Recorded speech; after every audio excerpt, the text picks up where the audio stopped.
Muy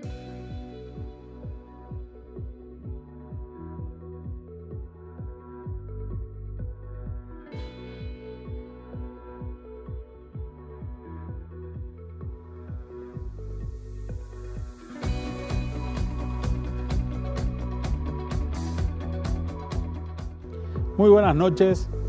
Estamos iniciando nuevamente este ciclo del año 2018, un año bastante especial. Este año vamos a tener un presidente nuevo, vamos a terminar el año con un presidente nuevo. Hay muchas expectativas en torno al tema político, pero es un año que se presenta con varias particularidades en lo económico. Hoy vamos a hablar de qué es lo que está ocurriendo a nivel mundial. Vamos a tratar de ubicarnos en una escena que ha cambiado bastante en los últimos tiempos. Un mundo que viene creciendo, un mundo que se viene transformando, situaciones que son bastante peculiares y que las vamos a comentar durante el programa. Todo esto obviamente va a impactar en la economía paraguaya y queremos ver cuáles son los temas fundamentales que nos van a afectar para este año 2018 y que en próximos episodios, con lo que podamos ver que está ocurriendo también a nivel local y que se complementen con el tema político, nos van a dar una idea de qué año nos espera y sobre todo qué podemos construir durante este año y qué podemos esperar del año. Quédense con nosotros. Después del corte vamos a seguir con el desarrollo del programa.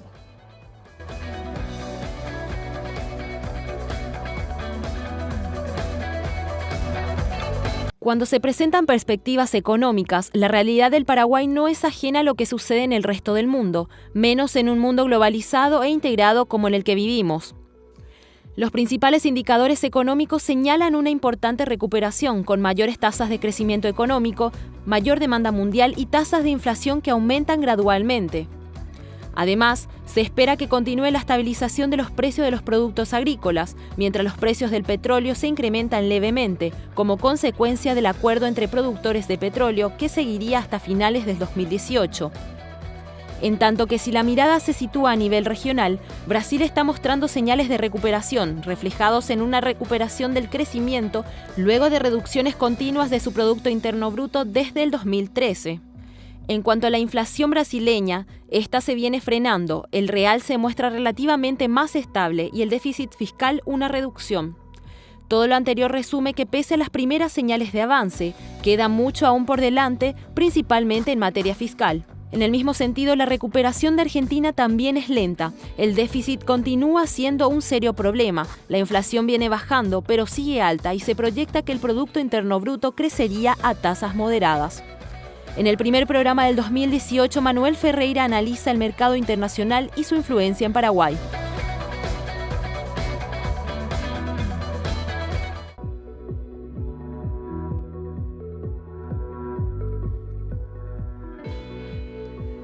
Y veníamos hablando de la situación de crecimiento de todas las economías avanzadas del mundo y también de incremento de sus tasas de inflación.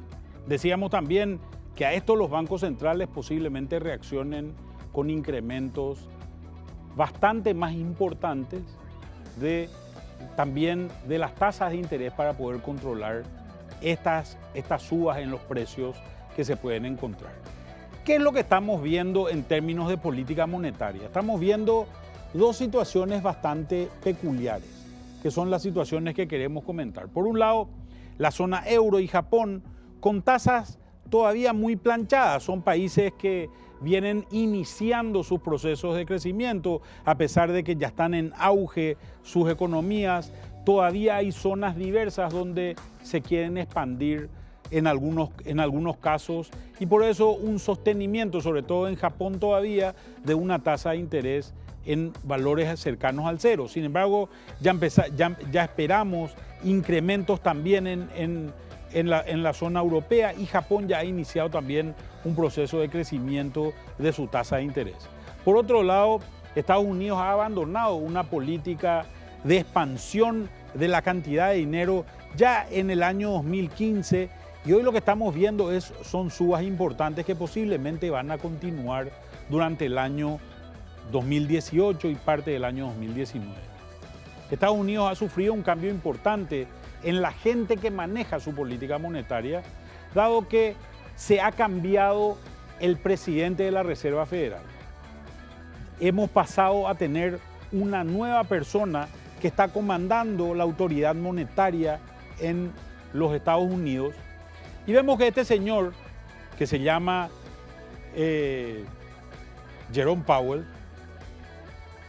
una persona bastante poco conocida en general en el ámbito de la economía americana, es abogado, tiene experiencia en banca de inversión y está trabajando ya en la Reserva Federal desde hace un tiempo importante. Este señor posiblemente trabaje en una situación bastante más dinámica en términos de suba de tasa de interés. Ha dado pocas señales todavía, es una persona poco conocida en términos de prensa, pero hay una situación que seguramente le va a marcar el ritmo a Jerome Powell durante su gestión al mando de la Reserva Federal Americana. El hecho de que ha habido una profunda reforma tributaria en los Estados Unidos.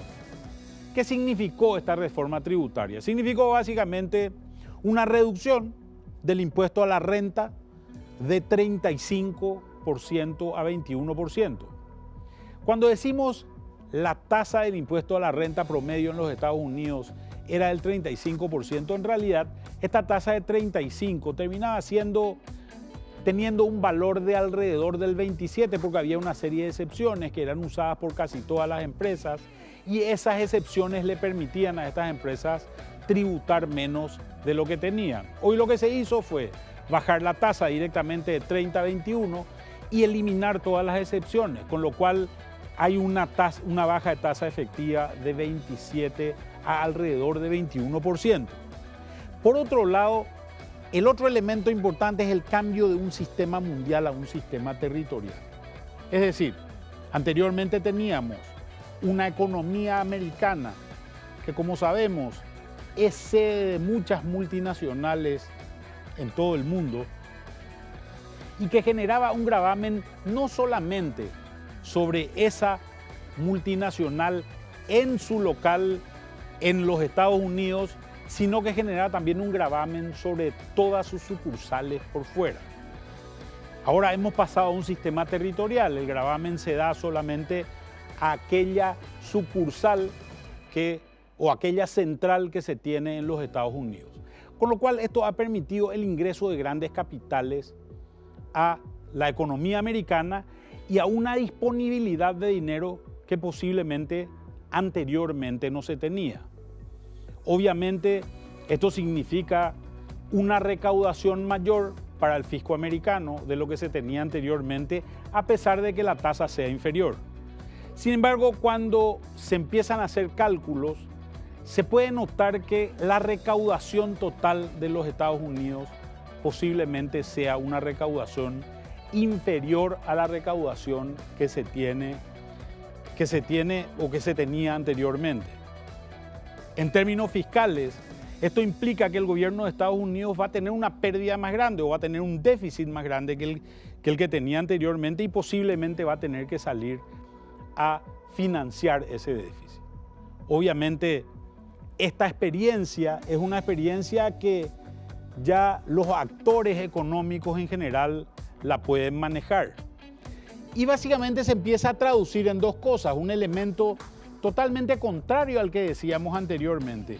Si Estados Unidos tenía una tasa de interés más elevada, iba a actuar como una aspiradora de dólares, iba a chupar dólares del resto del mundo. Sin embargo, estamos empezando a ver que esta línea azul, que es la línea del índice del dólar con relación a casi todas las monedas del mundo, ha tenido un desplome bastante importante, un desplome del orden del 13%. Acá lo comparamos también con el guaraní, que hemos visto que desde más o menos esta misma época, principios del año pasado, ha tenido también una reducción del orden del 6%. Posiblemente veamos que acompaña, a pesar de que vemos que el guaraní se comporta con mayor volatilidad que el índice del dólar. Es decir, en los momentos en que el dólar sube o baja, el guaraní baja más, cuando sube, sube más y así sucesivamente. Hay mayor impacto en la moneda del guaraní que en el índice del dólar. Pero, ¿qué es lo que está pasando con esta tendencia? Hay muchos dólares entrando a la economía americana y eso está generando una devaluación, más allá de declaraciones que ha hecho el propio presidente Trump, donde él mismo decía: queremos una moneda devaluada, un dólar devaluado que nos permita seguramente exportar más de lo que exportábamos anteriormente. Esto es un cambio de política radical para una economía como la de Estados Unidos. Estados Unidos desde hace 30 o 35 años viene sosteniendo la necesidad de un dólar fuerte. Fíjense que cuando estamos hablando de un dólar debilitado, no importa tanto la tasa de interés que me paguen si yo soy un agente externo. Lo que voy a hacer es voy a invertir en un papel financiero, llámese una acción de una empresa americana, pero si esa acción está en dólares y yo creo que el dólar va a bajar, lo que voy a hacer es calcular la diferencia de mi rendimiento entre el valor que pueda crecer eso impactado por la tasa de interés, por un lado, y por otro lado, la devaluación que sufra al transferirlo a mi propia moneda. Y esto hacen casi todos los agentes, este análisis lo hacen casi todos los agentes externos. Entonces se ha notado un impacto bastante importante y bastante significativo en estos valores. ¿Qué es lo que hemos visto? Lo que hemos visto, a pesar de que este gráfico es muy largo, lo que hemos visto es esta situación en los últimos meses. Es decir, una caída de las bolsas, representadas en general por lo que le llamamos el Standard & Poor's 500. Es decir, el índice de las 500 empresas más grandes de los Estados Unidos, que ha tenido una reducción. Si miramos, en realidad, a pesar de que hubo una recuperación casi inmediata de eso, vemos que existen muchas dudas sobre el crecimiento de la bolsa en los Estados Unidos. Estas dudas están vinculadas a lo que decía anteriormente. Tenemos una tasa de interés que seguramente va a subir, pero seguramente un dólar que va a bajar. El efecto neto es lo que le interesa a un inversionista. Y posiblemente tenga mucho más interés de inversión en otros valores, no en acciones de empresas, sino posiblemente en bonos soberanos que generan varias percepciones distintas y que son importantes de considerarlas. En primer lugar, vemos un refugio en bonos americanos que se da ya en varios momentos, pero que es bastante más notorio en ese momento de caída de las acciones en la bolsa. Es decir, esta recuperación, este refugio en bonos no solamente de Estados Unidos, sino también de Alemania o de Japón, ha sido bastante importante y se han valorizado los retornos de los bonos.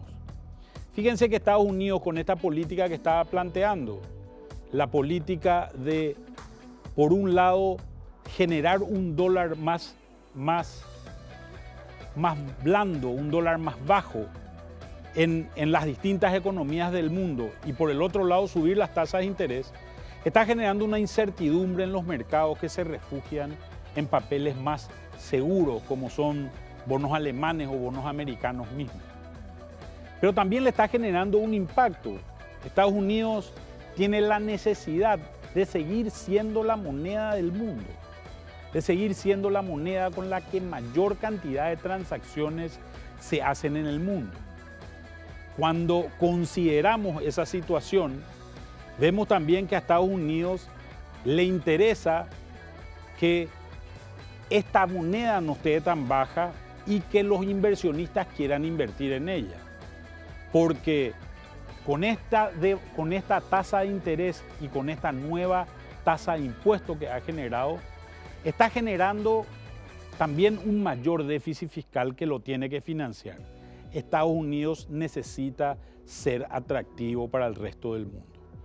Lo que estamos empezando a ver en general es que la economía americana está creciendo la economía europea, China sigue creciendo y ese crecimiento chino también es un crecimiento que está empezando a impactar en otros precios que son importantes para un país como el Paraguay, como son precios de commodities, de soja, de maíz y de otros productos agrícolas. Y todo este crecimiento viene acompañado también de una suba de tasas de interés y de una peculiaridad que creo que es importante. Un dólar seguramente más bajo de lo que teníamos anteriormente. ¿Qué es lo que podemos esperar para nuestro país?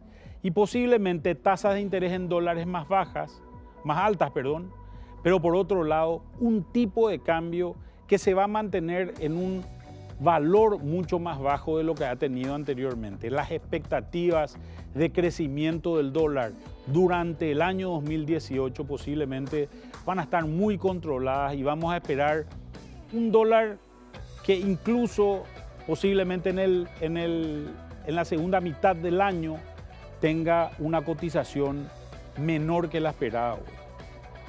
En este contexto, queremos empezar a ver qué es lo que ocurre en nuestra economía regional, en los países que nos bordean, sobre todo Brasil y Argentina. Quédense con nosotros y veamos qué es lo que esperamos que pase en nuestros vecinos.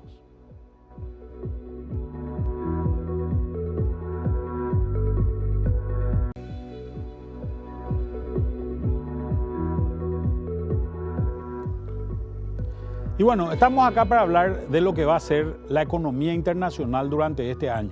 Un año distinto, un año donde las cosas se están presentando de una manera diferente a lo que se presentaron en años anteriores. Fijémonos inicialmente en este gráfico, que es el gráfico de crecimiento de los distintos países. Este gráfico, cuando lo mirábamos, no hace mucho tiempo, hace solamente 2 o 3 años, veíamos que las principales economías del mundo, que son Estados Unidos, la zona euro y Japón, presentaban caídas bastante significativas y el mundo estaba movido o impulsado por estos países, los grandes países emergentes, donde obviamente China y India juegan un rol extremadamente importante porque son los países que más crecimiento están teniendo. Y nosotros en América Latina presentamos un crecimiento menor y estábamos rodeados tal vez del gigante de los BRICS, Brasil, Rusia, India y China, con menor crecimiento. Esta situación ha cambiado de manera bastante importante. Hoy estamos teniendo un mundo que se está moviendo con 2 motores. Estamos viendo que Estados Unidos está con tasas de crecimiento sumamente importantes, pero la Unión Europea, que no había acompañado esto, también presenta hoy un crecimiento significativo, igual que Japón. Por otro lado, China, que se esperaba tenga una desaceleración importante, también está presentando un crecimiento bastante significativo. En el peor de los casos, se podría decir que el aterrizaje de China va a ser un aterrizaje extremadamente suave. China pasó de convertirse en un país exportador industrial a ser un país que ha desarrollado una clase media importante y que hoy está creciendo también en función de su consumo. Y eso ha podido nivelar los impactos que ha tenido la crisis internacional que se había generado en un momento dado y que había impactado ese crecimiento desarrollado, porque también los costos le empezaron a subir a China y ese crecimiento de los costos generó también una menor demanda por sus productos en un momento en que en realidad el mundo tenía menos dinero, tenía menos capacidad de consumo y de compra de la que tiene hoy. Nos encontramos también con un nuevo gigante, el segundo país más poblado del mundo, que es la India, con tasas de crecimiento muy importantes, con industrias muy pujantes y que también está empezando a incorporar muchas nuevas personas a una clase media que se está empezando a volver importante y que se está empezando a volver dinámica también en su demanda por bienes. En nuestra zona, en América Latina, vemos crecimientos relativamente menores, básicamente impactados por 2 gigantes, los gigantes regionales, los tigres regionales, que son Brasil y México. Cuando miramos Brasil, nuestro vecino más importante, Brasil ha pasado por una serie de crisis que vamos a comentar más adelante y que han impactado sobre todo al entorno más cercano, porque es nuestro país limítrofe y este país nos ha generado impactos significativos. Este es el mundo en el que nos estamos moviendo hoy, un mundo en crecimiento, un mundo con una dinámica distinta a la que se había tenido en otros años y que realmente nos va a empezar a dar una serie de sorpresas. Y en este mundo en crecimiento que nos estamos encontrando hay una peculiaridad que se fue dando.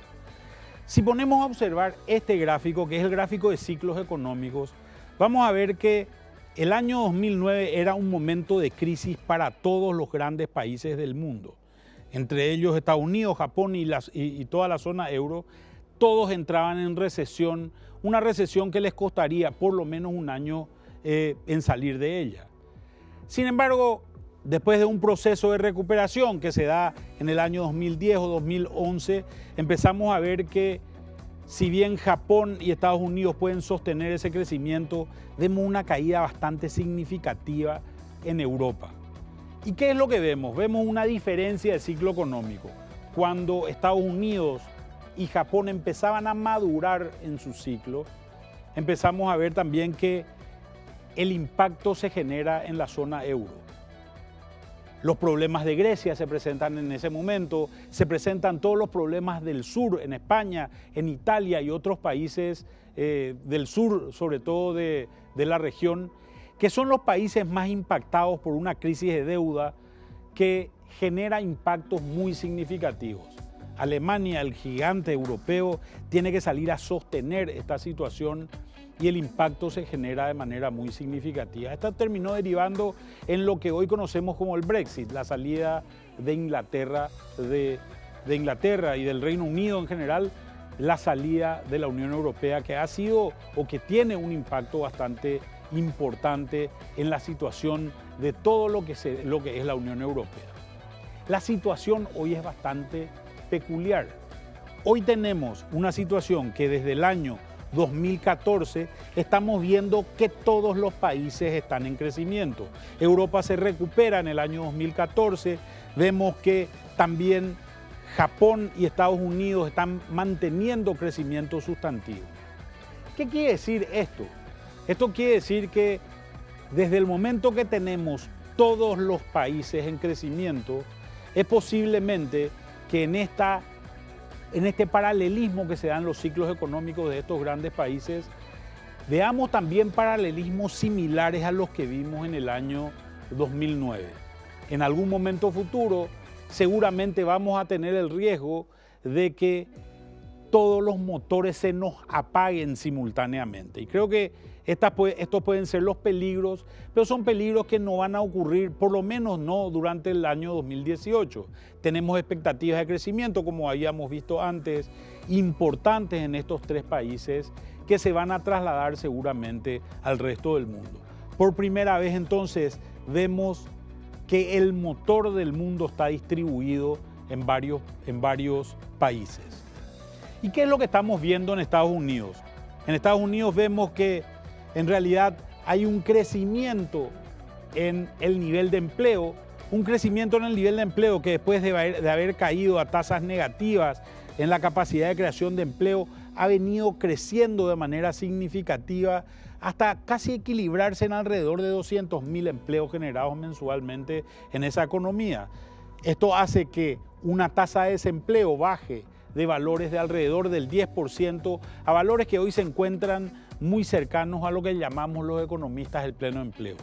Es decir, una tasa de 4%, cuando hablamos de tasas de pleno empleo del orden del 3%, en situación de pleno empleo lo que tenemos es gente desempleada solamente porque está cambiando de trabajo. Estamos muy cerca de esa situación. Cuando nos encontramos cerca de una situación de pleno empleo, lo que vemos es que cualquier impulso que se le dé a la economía, ya sea monetario, es decir, poniendo mucho dinero en circulación en una economía, o ya sea fiscal, por el lado de lo que se llama, de lo que haría un Ministerio de Hacienda, que se llama el Departamento del Tesoro en Estados Unidos, gastando más dinero del que se pueda tener, podría generar un impacto bastante peculiar. Ese impacto se puede trasladar a los precios, es decir, se puede trasladar a una inflación. Y cuando existe inflación, los bancos centrales reaccionan de una manera muy peculiar, levantando tasas de interés y haciendo que el costo del dinero o que las ganas de meter dinero en ese banco central por parte de los bancos comerciales sea mayor, con lo cual se retira de circulación ese dinero, y al retirarse de circulación lo que vemos es que este achicamiento de la cantidad de dinero también genera un impacto sobre los precios al reducirlos. En esta situación tenemos que ver si es que continúa algún impacto como el que se había dado en años anteriores, algún impacto monetario de querer expandir la cantidad de dinero, o algún impacto nuevo, un impacto fiscal como el que está planteando en su momento y estuvo planteando en su momento el presidente de Estados Unidos, Donald Trump. Esta es la situación en la que se encuentra hoy la mayor economía del mundo. Entonces, ¿qué es lo que empezamos a ver? Lo que empezamos a ver es que también el mundo se ha transformado de manera muy significativa de una situación como esta en la que nos encontrábamos más o menos en el año 2015, en la cual la situación era de deflación.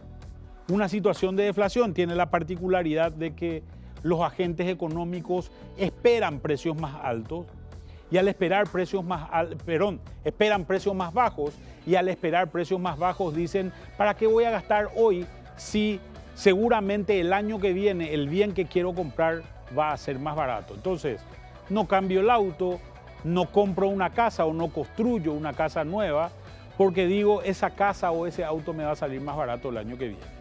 De esta situación de deflación pasamos a una situación donde todas las economías del mundo están también en crecimiento de precios. Al estar todas las economías del mundo en crecimiento de precios, posiblemente la expectativa con la que nos podamos encontrar sea una expectativa muy centrada en un crecimiento de tasas de interés. Estados Unidos genera un impacto bastante significativo cuando hace crecer las tasas de interés. Dado que es la economía más creíble del mundo, lo que hace es atrae dinero hacia esa economía, y al atraer dinero hacia esa economía, lo que consigue es achicar la cantidad de dinero en el resto del mundo. Esto debería generar un impulso en dos cosas. Por un lado, un impulso en las tasas de interés, haciendo que lo que es escaso vale más caro y la tasa de interés es el precio del dinero. Y por otro lado también en la relación cambiaria entre las monedas, es decir, haciendo que el tipo de cambio suba en los distintos países. ¿Es esto lo que esperamos para el año 2018? Quédense con nosotros y seguimos hablando del tema después del corte.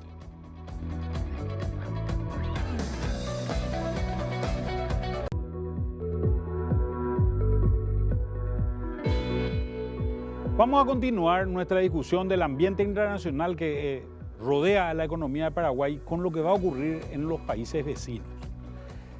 Vamos a concentrarnos fundamentalmente en Brasil y en Argentina, que son los más impactantes en nuestra economía. Brasil había pasado por una situación bastante dramática de una dura caída en su Producto Interno Bruto, que se está empezando a recuperar, y posiblemente las expectativas de crecimiento sean interesantes.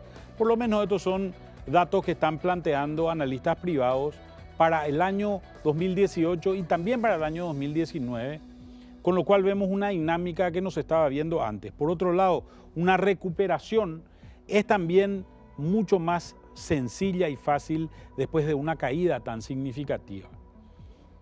Por el lado de Argentina, lo que vemos es que también a partir del gobierno Macri empezamos a ver tasas de crecimiento que no las estábamos viendo ya desde hace un tiempo, y después de los grandes crecimientos producto de la recuperación post-crisis del corralito en Argentina, empezamos a ver una economía argentina que se empieza a recuperar. Dos dinámicas importantes que empiezan a generar ingresos para sus habitantes y que seguramente van a impactar localmente también de alguna manera, como lo vamos a ir viendo. Cuando empezamos a mirar otros determinantes, el principal y tal vez más importante de todos ellos en ambas economías es el déficit fiscal. cuando Brasil empieza esta carrera, tenía un déficit o un superávit primario, perdón, del orden del 3,8%, que se fue deteriorando y que se fue trasladando también a la inflación en un momento determinado. Este deterioro producto de una dinámica de expansión de la economía a través del gasto público, gasto que se dio fundamentalmente en ambos países en el mismo elemento. ¿Cuál fue ese elemento? El gasto que se dio fundamentalmente en el subsidio a ciertos sectores sociales. El plan Fomecero en Brasil, en Argentina los diferentes planes hicieron también que se note esta pendiente muy significativa en términos de la caída de las cuentas fiscales, el decrecimiento de las cuentas fiscales. Hoy el gobierno argentino tiene una situación de expectativa bastante positiva, producto fundamentalmente de la victoria política que tuvieron el año pasado en las elecciones para senadores y diputados, donde el gobierno de Macri se afianzó como la primera fuerza en Argentina. Sin embargo, esto todavía se está traduciendo en un costo relativamente importante en modificar ciertas políticas sociales populistas que fueron implantadas en un momento dado, y esas políticas populistas generan este déficit fiscal importante. Un déficit fiscal que se ha financiado durante todo el gobierno de los Kirchner fundamentalmente con emisión inorgánica a partir del Banco Central y que se ha traducido en algún momento dado en inflación. En ambos países la situación ha sido bastante similar. Esta inflación se había notado de manera muy significativa en el Brasil en un momento dado, superando la barrera de los 2 dígitos. Pero Brasil ha sido muy eficiente en ir controlando bajo el gobierno de Temer esta situación de inflación. ¿A qué se debe esto? Básicamente a un presidente de Banco Central confiable que le permite dar solvencia al gobierno del Brasil, y a a un ministro de Hacienda que se ha comportado en el mismo sentido. Se han despegado las cuentas fiscales de las cuentas monetarias en el Brasil y eso ha generado una situación bastante positiva. Brasil tiene todavía un gran drama, que es el drama del gasto público. Gasto público que había crecido de manera muy significativa y que se trató de tocar con lo que le llaman los brasileños la reforma previdenciaria, es decir, la reforma de las pensiones, que ya no aguanta el fisco del Brasil y ya no aguantan tampoco las empresas. Una mala noticia para el Brasil y para los empresarios del Brasil en general ha sido el hecho de que esta reforma previdenciaria se ha decidido suspenderla hasta después de las elecciones que son hacia fin de este año 2018. Por tanto, será el nuevo candidato, el nuevo presidente, el que tendrá que definir cómo se van a ajustar estas cuentas fiscales. De momento, con políticas monetarias bastante firmes y bastante sólidas, se ha conseguido nivelar esta inflación y se ha conseguido también bajar la tasa de interés a valores bastante razonables para lo que es la economía del Brasil. Argentina ha tenido menos éxito en ese sentido. Desde la asunción de Mauricio Macri en diciembre del año 2015, una inflación que se había bajado artificialmente de valores de alrededor de 40 un año antes, durante el gobierno de Cristina Kirchner, vuelve a subir con ciertas decisiones de ajustes que se dan en la economía durante el periodo de Macri. ¿Cuáles son esos ajustes? Ajustes vinculados sobre todo a las tarifas de servicios públicos, como la electricidad o como el gas, que hacían necesaria para recortar ese déficit fiscal del que hablábamos anteriormente y poder de alguna manera equilibrar las cuentas. En una posición bastante importante, se ha conseguido una reducción bastante significativa hasta ahora de la inflación. Cualquier reducción posterior que se quiera hacer a la inflación va a tener que venir necesariamente de la mano de reformas en el sistema de gastos de la Argentina que son bastante costosos. También para dar incentivos en algún momento y profundizar este déficit en Argentina se tuvo que tomar decisiones como recortar las famosas retenciones al agro. Pero Argentina consiguió financiarse fuera de los mercados. Hoy Argentina es en muchos aspectos la niña bonita de los mercados financieros internacionales. Ha conseguido emisiones históricas, las más grandes que han salido bajo la ley de Nueva York y que han sido sumamente importantes para la presencia de Argentina. Hoy la Argentina está sufriendo la gran ventaja de atraer capitales internacionales. Todo el mundo cree que se puede acercar a este país, se están abriendo sucursales bancarias en este país y vemos una dinámica que ha estado ausente durante mucho tiempo en la economía de la Argentina. Sin embargo, el control de la inflación todavía seguramente va a tomar su tiempo, porque es un control que necesita de muchísima muñeca política, que necesita de tiempo. Es esta diferencia inflacionaria la que ha generado un impacto significativo en Paraguay, como vamos a ver más adelante.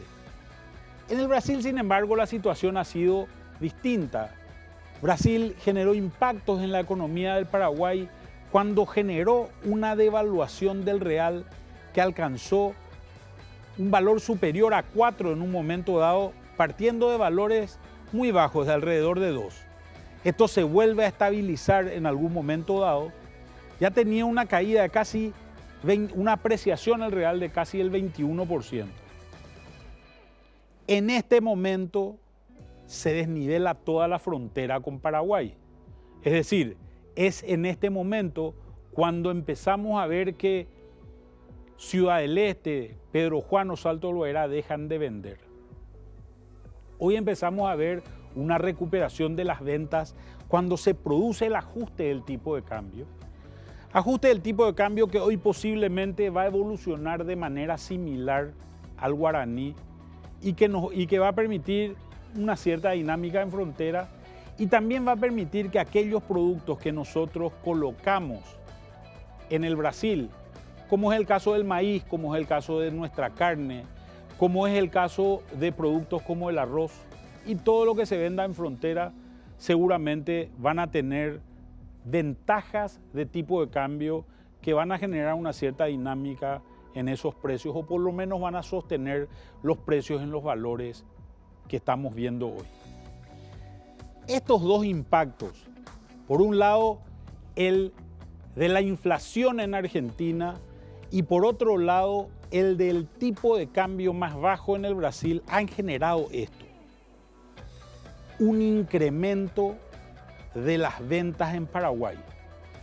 Fíjense que nosotros arrancamos en valores en tarjetas de crédito del orden de los 20.000 millones de guaraníes y hoy nos estamos ubicando en valores del orden de los 50.000 millones de guaraníes, es decir, 150% más elevado de lo que teníamos anteriormente. Para obtener los números que realmente deben impactar a todo el sector comercial, debemos multiplicar estas cifras posiblemente por 5 según los análisis que hemos hecho. O sea, hoy nos encontramos en el orden de los 40 o 45 millones de dólares que están comprando argentinos dentro de Paraguay mensualmente. En el caso del Brasil, la situación está mucho más atada al tipo de cambio. Vemos que cuando el real estaba muy elevado con relación al dólar, habían caído las ventas a valores de alrededor de 10.000 millones de guaraníes y este número se dispara a medida que el tipo de cambio va volviendo a su cauce, como podemos ver en este gráfico.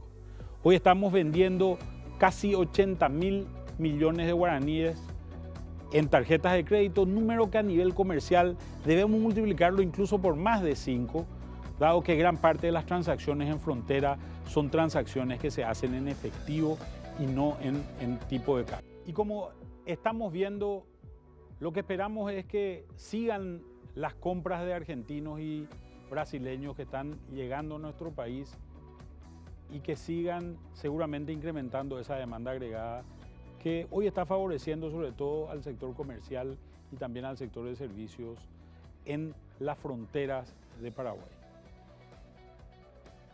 Vamos a ver cuáles son las conclusiones que podemos esperar para este escenario internacional que nos toca vivir durante el año 2018. Como estábamos viendo anteriormente, tenemos un dólar con muy pocas presiones al alza. Posiblemente vamos a ver un dólar durante el año 2018 que va a terminar siendo más bajo que el cierre del año 2017, pero posiblemente con tasas de interés en dólares un poco más elevadas de las que habíamos visto años anteriores, a pesar de que, como lo veremos en programas posteriores, una tasa de interés está muy impactada también por lo que ocurre localmente. En cuanto a Brasil y Argentina, lo que seguramente vamos a ver es países con un dinamismo mayor. Tanto Brasil como Argentina están empezando a crecer y están empezando a crecer a tasas que son superiores a las tasas que habíamos visto anteriormente, donde veíamos incluso caídas. Se empieza a normalizar la situación de frontera y se empieza a normalizar también la situación con el Brasil, en parte muy importante por el hecho de que ese país ha podido controlar su inflación por un lado, pero por otro lado sus costos siguen siendo importantes. Un país poco creíble hoy para el mundo es Brasil, en comparación con Paraguay ha perdido en términos relativos de manera bastante importante.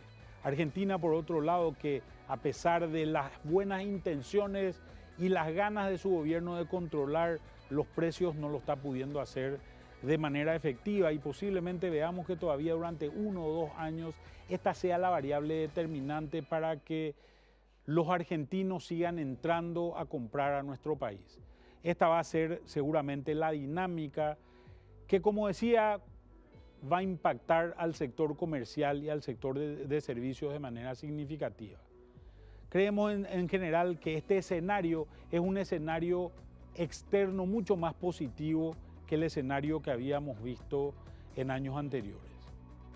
Nos falta hablar sobre los determinantes que vamos a tener dentro de la economía paraguaya y lo vamos a seguir haciendo en los programas futuros. Así que los esperamos de vuelta con nosotros la semana que viene. Que tengan una buena semana y nos vemos.